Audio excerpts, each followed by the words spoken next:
इस पूरे के पूरे कोड का लॉजिक एंडी स्लोन ने एक आर्टिकल में लिखा है जिसको मैं नीचे पिन कर दूंगा। ऑल्सो वीडियो का आइडिया इज फ्रॉम जोमा।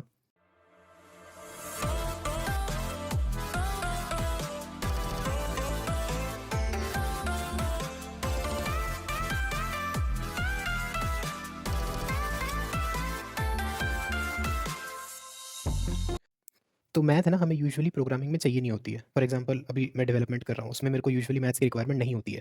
पर मेरे को जहाँ तक याद आ रहा है कि मैंने फर्स्ट टाइम मैथमेटिक्स का यूज़ प्रोग्रामिंग में एक कोड फोर्सेस के क्वेश्चन के अंदर किया था। उसका लिंक भी मैं आपको डिस्क्रिप्शन में दे दूंगा। पैराबोला रिलेटेड क्वेश्चन था वो।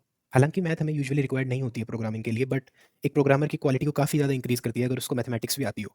ऑल्सो ज़्यादातर रोल्स जैसे क्वांट रोल्स हो गए, या फिर कंप्यूटर ग्राफिक्स में, या क्रिप्टोग्राफी में, या फिर मशीन लर्निंग, डीप लर्निंग, इन सब में मैथ्स की हमें बहुत ज़्यादा रिक्वायरमेंट पड़ती है। जो लास्ट के टू है, machine learning and deep learning, वो तो कंप्लीटली मैथमेटिक्स ही हैं। अगर हम इसके लॉजिक की बात करें कि हमने एक फ्लाइंग डोनट अपने टर्मिनल पे कैसे शो किया है, तो कोर में ये सिर्फ एक फ्रेम बफर है और एक जेड बफर है। इन दोनों का मतलब मैं आपको समझाता हूँ। फ्रेम बफर एक डेडिकेटेड एरिया होता है मेमोरी का कंप्यूटर में, मोर स्पेसिफिकली रैम का, जो स्टोर करता है data for a single image. मतलब एक फ्रेम का डेटा स्टोर करता है before it is displayed on the screen.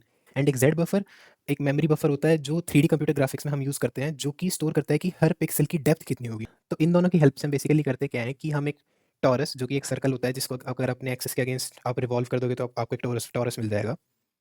तो इन दोनों की हेल्प से हम करते क्या है कि हम एक टॉरस के सरफेस के अगेंस्ट, टॉरस होता है एक सर्कल को अगर आप उसके एक्सेस के अराउंड रिवॉल्व करवा दोगे तो आपको एक टॉरस मिल जाएगा। उस टॉरस के सरफेस पे हम थोड़े-थोड़े एंगल के इंक्रीमेंट पे एसआई आर्ट्स को हम पेस्ट कर रहे हैं। एसआई आर्ट्स मतलब dot, comma, factorial sign, hashtag, ampersand sign, at the rate sign. इन एस्काई आर्ट्स का रीज़न क्या है कि इनको हम इल्यूमिनेशन के अकॉर्डिंग लगा रहे हैं कि डॉट सबसे डिमेस्ट पार्ट पे लगाएंगे और एट द रेट सबसे ब्राइटेस्ट पार्ट पे लगाएंगे। और अगर हम इनको बहुत डेंसली उस टॉरस के सरफेस के ऊपर अगर पॉपुलेट कर देंगे, और हम ऐसा क्यों कर रहे हैं कि जो हर एक पॉइंट होगा ना टॉरस के सरफेस के ऊपर, वो एक पिक्सल को रिप्रेजेंट कर रहा है, और उस पे जो एस्काई आर्ट होगी वो उस पॉइंट की इल्यूमिनेशन को दिखा रहा है, मतलब वो उस कितना लाइट रिफ्लेक्ट कर रहा है। तो बेसिकली जहाँ पे डॉट है वो सबसे डिमेस्ट पार्ट होगा, और जहाँ पे एट द रेट है वो सबसे ब्राइटेस्ट पार्ट होगा। अगर हम ऐसा बहुत ज़्यादा डेंसली करते हैं ना टॉरस के ऊपर, तो हमें एक डोनट दिखेगा। बट वो डोनट फ्लाई नहीं कर रहा होगा या ऐसे रोटेट नहीं कर रहा होगा। उस उसके लिए हमें क्या करना होगा कि हमें हर पिक्सल को, मतलब हर point on surface of torus पे, हमें इन अ लूप ये जो एस्काई आर्ट्स हैं इनको चेंज करना पड़ेगा, जिससे कि उस पॉइंट की इल्यूमिनेशन चेंज होती रहेगी। जिससे कि हम ऐसा इल्यूजन दे पाए कि वो जो पॉइंट है टॉरस का जिसकी हम करंटली बात कर रहे हैं, उस पिक्सल की जिसकी बात कर रहे हैं, उसकी इल्यूमिनेशन चेंज हो रही है। फॉर एग्जांपल वो पहले डार्क था, फिर और ब्राइट हो गया, फिर और ब्राइट हो गया, एंड देन सबसे ब्राइट हो गया। अगर हम ऐसा सारे पिक्सेल्स के लिए करते हैं पूरी की पूरी स्क्रीन पे, उस पूरे टॉरस के सरफेस पे, तो हमें एक ऐसा इल्यूजन मिलता है जिससे हमें लगता है कि वो जो डोनट है वो फ्लाइंग डोनट है, वो हवा में रोटेट कर रहा है। तो अब हम आ जाते हैं फ्लाइंग डोनट के कोड के लॉजिक के ऊपर। तो बेसिकली हमें सबसे पहले एक सर्कल बनाना पड़ेगा। तो ये इक्वेशन होगी सर्कल की, जिसका सेंटर r2, 0 पे है एंड रेडियस r1 है। नाउ इस सर्कल को टॉरस में चेंज करने के लिए हमें इसको एक रोटेशन मैट्रिक्स से मल्टीप्लाई करना होगा, जो कि अभी करंटली स्क्रीन पे है। सर्कल की इक्वेशन और रोटेशन मैट्रिक्स का डॉट प्रोडक्ट हमें कोऑर्डिनेट्स दे देगा हर एक पॉइंट के टॉरस के ऊपर, और यही टॉरस हमारा डोनट है। तो बेसिकली हमें पूरे के पूरे टॉरस के सरफेस का या फिर डोनट के सरफेस का कोऑर्डिनेट्स पता चल गए हैं। इसके बाद हमारे पास डोनट के सरफेस के हर पॉइंट का कोऑर्डिनेट आ गया है। बट हमें इस डोनट को एक्स एंड जेड एक्सिस के अराउंड रोटेट करना है, जिससे कि काफ़ी कूल दिखे।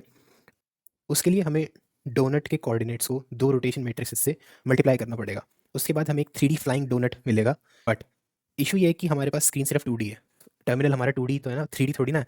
इसलिए हमें उस 3D ऑब्जेक्ट को एक 2D स्क्रीन के ऊपर शो करना है।